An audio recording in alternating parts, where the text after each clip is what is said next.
bisa nggak sih rakyat Indonesia nih nggak dikasih syarat yang jelimet, yang banyak syarat kayak pejabat-pejabat yang ada di negara kita? Bersama gue Muhammad Al-Aksara, kita bahas dalam Political Review. Jangan lupa subscribe Acceleration.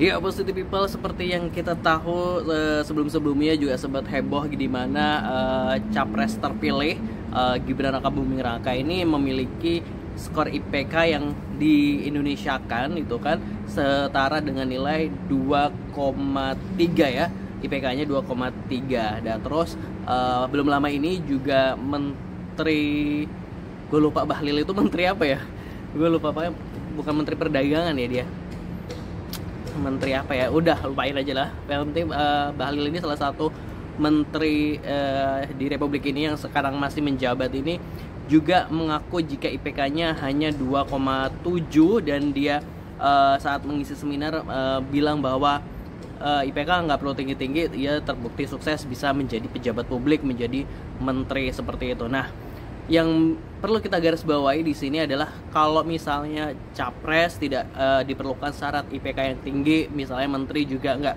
disyaratkan memiliki IPK yang tinggi atau nilai yang bagus gitu kan, tapi kenapa banyak persyaratan kerja bagi rakyat Indonesia ini yang justru mensyaratkan tuh IPK tinggi gitu ya. Misalnya kayak di BUMN minimal tuh kayak 3, berapa gitu, atau di atas 3 lah misalnya kayak gitu, atau ASN untuk jadi PNS, P3K dan sebagainya. Kenapa syarat IPK-nya tuh ada gitu loh, masa harus tinggi-tinggi gitu. Sedangkan pejabat publik yang levelnya lebih tinggi dari para ASN dan misal pegawai BUMN itu justru IPK-nya malah bisa lebih rendah. Ini kan sebuah ketidakadilan gitu ya. Gimana mungkin gitu kan rakyat disuruh terkesan terlihat lebih pintar dari pejabatnya ini dari segi nilai seperti itu. Bener gak sih? Setuju nggak? Nah, ini menurut gue kalau misalnya syarat untuk jadi cawapres aja nggak penting IPK-nya, ya seharusnya untuk jadi pegawai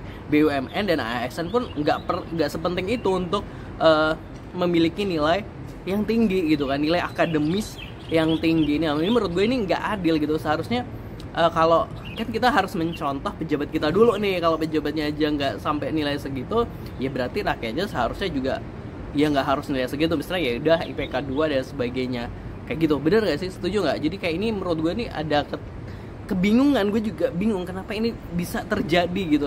Bisa terjadi, apakah nilai akademis ini gak begitu penting atau gimana, atau yang penting adalah koneksi gitu kan. Gimana pejabat misalnya sekelas menteri itu bisa jadi menteri karena apa? Misal karena koneksi dan lain sebagainya gitu. Berarti kasihan dong kita yang udah kayak belajar mati-matian, misalnya kayak ngejar nilai akademis gitu kan dan lain sebagainya, tapi ya kalah dengan yang punya koneksi. Jadi kayak ya gimana ya, ya mudah-mudahan nanti di pemerintahan Prabowo Gibran ada revisi gitu kan tentang syarat untuk kerja di BUMN harus IPK-nya paling nggak minimal 2 dan lain sebagainya, atau syarat untuk jadi ASN harus minimal 2 juga. Jadi biar itu tadi, bahwa nilai akademis ya tadi pejabat aja nggak dianggap penting nilai akademisnya untuk jadi pejabat sekelas menteri misalnya, bagaimana mungkin untuk pegawai-pegawai yang di bawah menteri tersebut justru nilai akademisnya mungkin bahkan pendidikannya jauh lebih tinggi dibanding misalnya menterinya dan lain sebagainya. Jadi kayak butuh perubahan gak sih gitu. Oke.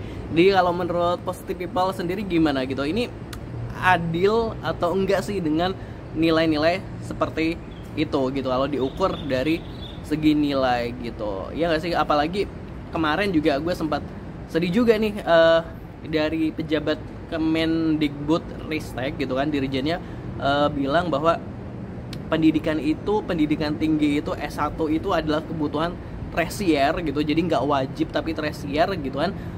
Nggak semua orang harus kuliah nggak harus kuliah sampai perguruan tinggi, tapi kita semua tahu bahwa persyaratan kerja sekarang itu banyak minimal tuh S1 gitu ya.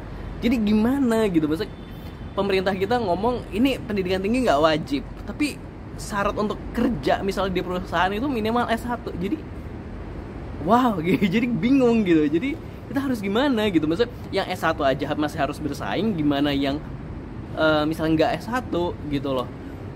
Ya bingung deh gitu. Kalau menurut teman-teman Positive People gimana komentarnya? Tulis di kolom komentar. Jangan lupa subscribe Action Nation. Terima kasih.